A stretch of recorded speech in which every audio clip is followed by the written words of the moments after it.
നമസ്കാരം. മലയാളി വാർത്തയിലേക്ക് സ്വാഗതം.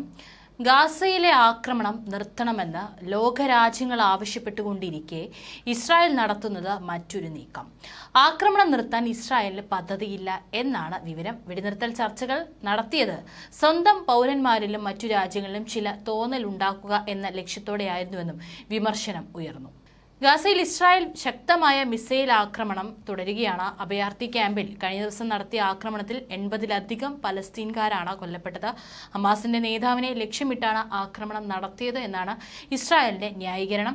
അതിനിടെയാണ് വെടിനിർത്തൽ ചർച്ച പൊളിഞ്ഞുവെന്ന വിവരം പുറത്തു വന്നിരിക്കുന്നത്. ഗാസയ്ക്കെതിരെ ആക്രമണം ഇസ്രായേൽ വൈകാതെ നിർത്തുമെന്ന് കഴിഞ്ഞ ദിവസങ്ങളിൽ വാർത്ത വന്നിരുന്നു. ഖത്തറിലും ഈജിപ്തിലും ഇതുമായി ബന്ധപ്പെട്ട ചർച്ചകൾക്ക് ഇസ്രായേൽ പ്രതിനിധികൾ എത്തുകയും ചെയ്തു. 3 ദിവസം തുടർച്ചയായി നടന്ന ചർച്ചകൾ വിജയം കാണുമെന്നായിരുന്നു പ്രതീക്ഷ. എന്നാൽ ഇസ്രായേൽ പിന്മാറി എന്ന സൂചനയാണ് ഈജിപ്ഷ്യൻ മധ്യസ്ഥരെ ഉദ്ധരിച്ചുള്ള പുതിയ റിപ്പോർട്ട്. സമാധാന കരാറിലെത്താൻ ഇസ്രായേൽ ഉദ്ദേശമില്ല എന്നാണ് ഈജിപ്തിലെ പ്രതിനിധികൾ പറയുന്നത്. അമേരിക്കൻ പ്രസിഡന്റ് ജോ ബൈഡൻ മുന്നോട്ട് വെച്ച ഉപാധികളിലായിരുന്നു ഏറ്റവും ഒടുവിലെ ചർച്ചകൾ. ഹമാസ് അനുകൂലമായി പ്രതികരിക്കുകയും ഇസ്രായേലിലെ പ്രതികരണത്തിന് കാത്തിരിക്കുകയാണെന്ന് അറിയിക്കുകയും ചെയ്തിരുന്നു. ഖത്തറിലാണ് പുതിയ നിർദ്ദേശത്തിന്മേൽ ആദ്യ ചർച്ചകൾ നടന്നത്. മൊസാദ് മേധാവി ഉൾപ്പെടെയുള്ളവർ ചർച്ചകളുടെ ഭാഗമായി. പിന്നീട് ഈജിപ്തിലായിരുന്നു തുടർ ചർച്ച. ആദ്യം ഉപാധികൾ അംഗീകരിച്ച ഇസ്രായേൽ പ്രതിനിധികൾ അവസാന നിമിഷം പുതിയ ചില നിബന്ധനകൾ മുന്നോട്ട് വെച്ചു. ഇതോടെ എല്ലാം തകിടം മറിഞ്ഞുവെന്നാണ് ഈജിപ്തിലെ പ്രതിനിധികളെ ഉദ്ധരിച്ചുള്ള റോയിട്ടേഴ്സ് റിപ്പോർട്ട്. വൈരുദ്ധ്യമായി പ്രതികരിക്കുക, വൈകി മറുപടി നൽകുക, നേരത്തെ അംഗീകരിച്ച നിബന്ധനകൾ മാറ്റി പുതിയ നിബന്ധന മുന്നോട്ട് വയ്ക്കുക എന്നിവയാണ് ഇസ്രായേൽ പ്രതിനിധികൾ ചെയ്യുന്നത്. ചില കണ്ണിൽ പൊടിയിടൽ നീക്കമാണിതെന്ന് പറയപ്പെടുന്നു. ജനവികാരം അനുകൂലമാക്കുകയാണ് ലക്ഷ്യമെത്രേ. ചർച്ചകൾ നടക്കുന്നു എന്ന് തോന്നലുണ്ടാക്കുകയാണ് ചെയ്യുന്നത്. ബന്ദികളുടെ മോചനത്തിന് വേണ്ടി ഇസ്രായേലിൽ സർക്കാരിനെതിരെ പ്രതിഷേധം ശക്തമാണ്. ഇത് തണുപ്പിക്കുകയും ഇസ്രായേലിന്റെ ലക്ഷ്യമാണെന്നും റിപ്പോർട്ടുകൾ സൂചിപ്പിക്കുന്നു.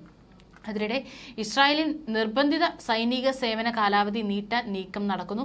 പുരുഷന്മാരുടെ സൈനിക സേവന കാലാവധി നിലവിൽ 32 മാസമാണ്. ഇത് 3 വർഷമാക്കാനാണ് നീക്കം. പ്രതിരോധ മന്ത്രിയും ധനമന്ത്രിയും ഇക്കാര്യത്തിൽ ഭിന്നത നിലനിൽക്കുന്നുണ്ടെങ്കിലും അന്തിമ തീരുമാനം വൈകാതെ ഉണ്ടായേക്കും. നിർബന്ധിത സൈനിക സേവനം നീട്ടുന്നതിനോട് മന്ത്രിസഭയിൽ ഒരു വിഭാഗത്തിന് യോജിപ്പില്ല. തെക്കൻ ഗാസയിലെ സുരക്ഷിത മേഖലയിൽ അഭയാർത്ഥി ക്യാമ്പിന് നേരെ ഇസ്രായേൽ വ്യോമാക്രമണം നടക്കുകയാണ്. ഖാൻ യൂനിസിന് പടിഞ്ഞാറ് അൽ മവാസി അഭയാർത്ഥി ക്യാമ്പിന് നേരെ നടന്ന ആക്രമണത്തിൽ 71 പേർ കൊല്ലപ്പെടുകയും 289 പേർക്ക് പരിക്കേൽക്കുകയും ചെയ്തതായി ഗാസ ആരോഗ്യ മന്ത്രാലയം അറിയിച്ചു.